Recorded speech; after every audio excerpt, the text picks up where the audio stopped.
Înapoi casa părăsită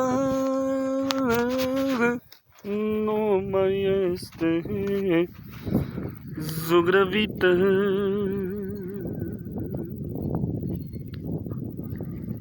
La fel cum e casa părăsită, așa-i și inima rănită.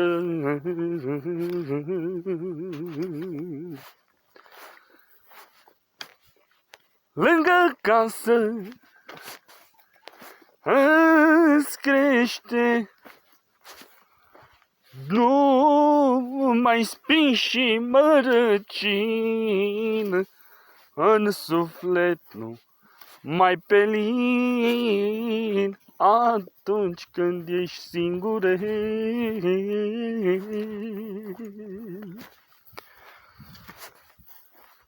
Omul când e părăsit nu-i mai arde de nimic.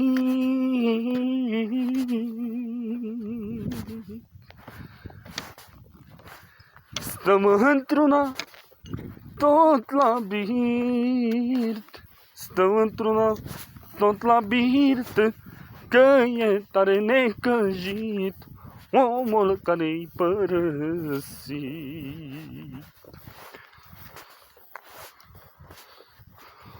Oh, dar ce rost are viața să trăiești de unul singur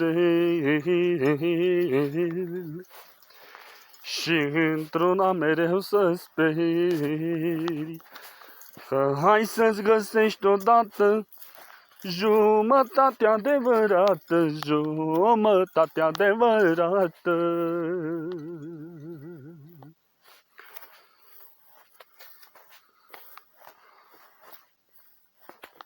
Ia să vedem mai putem ceva.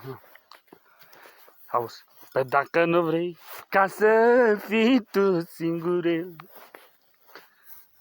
ascultă-mă bine eu ce spun. Tu să nu fii în ziua de azi nebun. Dacă ești tu însurată, femeia să nu ți-o bați nici măcar cu o floare, că pleacă și te lasă și de tine nu-i mai pasă. Că ea dacă te părăsește, ea dacă te părăsește, pleacă mai departe, se distrează și de tine nu-i pasă.